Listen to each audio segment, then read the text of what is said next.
Hello all, Julio DeSanctis here. Welcome to Hodgkin's 2 Electric Boogaloo, day 3 of chemo infusions here at UCLA. I got one more day to go after that, and then I will be out of the hospital on Friday, and then I will have a lot of other shit that I have to do between now and healthy, but we're getting near the end. It's about 6 weeks, I think 6 weeks away. Anyway, the latest update is, although obviously my head and face has been without hair for some time now, I've managed to keep my eyebrow hair, managed to keep my arm hair, managed to keep, the limited amount of chest hair that I had to begin with. I still have most of it. The peach is in good shape, plenty of hair there, but my leg hair is all but gone. Sorry for that visual.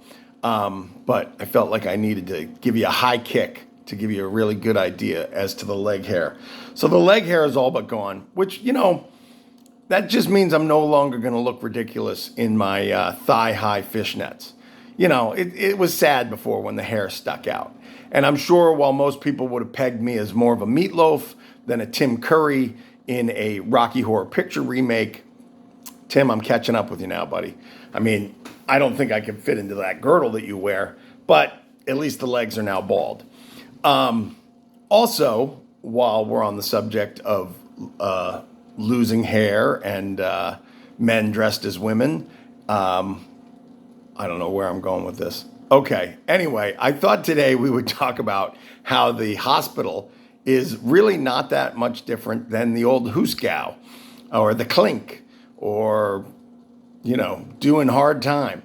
Now, or at the very least, it's as close as I'd like to get to hard time. And I've got a friend on here that is some sort of prison, I don't know, is he a guard? I don't know what he does, but I know he works for prisons.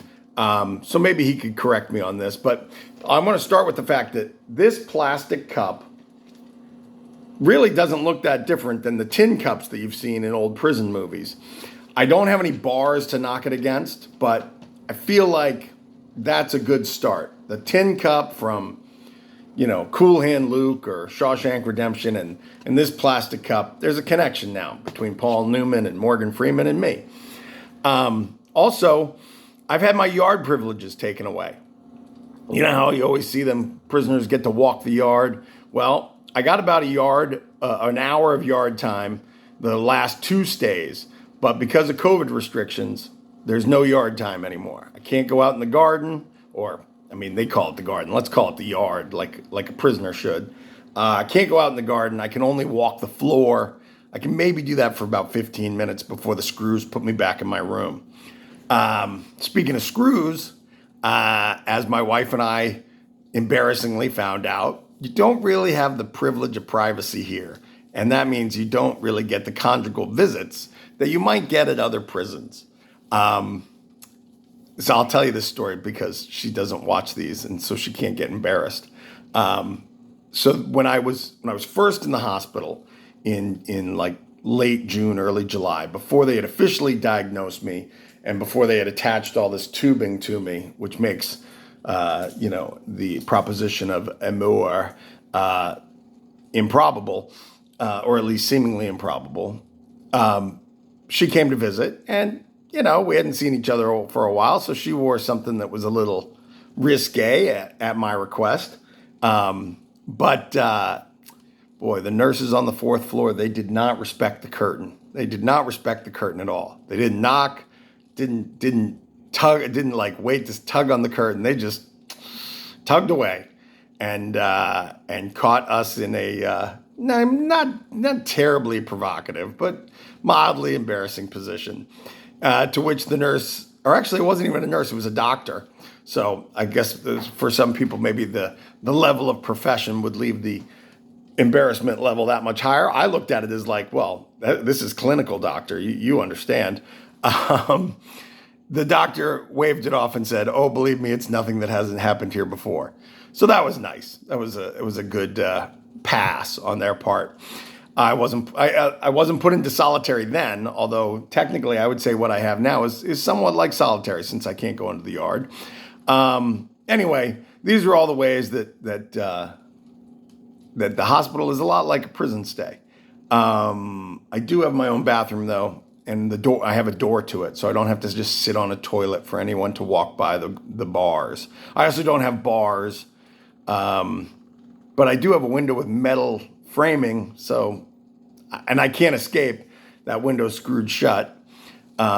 So again, maybe it works. I don't know if this analogy works at all. I just thought it was funny.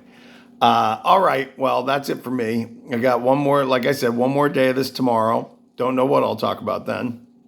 My arm is a little swollen. Can you tell? Yeah, my arm is a little swollen.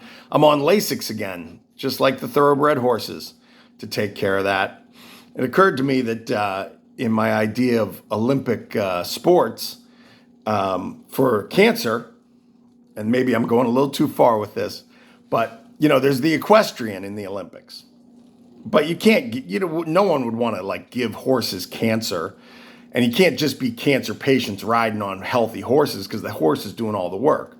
So what I thought was full-grown adult men with cancer as the horse, lighter, smaller cancer patient women as the jockey, and it's basically, what do you call that? Piggyback through the equestrian. Fucked up, I know, but it strikes me as funny. Anyway, all right, that's it for me. Fuck cancer. Keep fighting the good fight. And I'll be here tomorrow. Love you all. Go get vaccinated. And also, the Afghan airlift is one of the most successful maneuvers in the history of the world. 70, 80,000 people and climbing. It's amazing. Okay, bye-bye.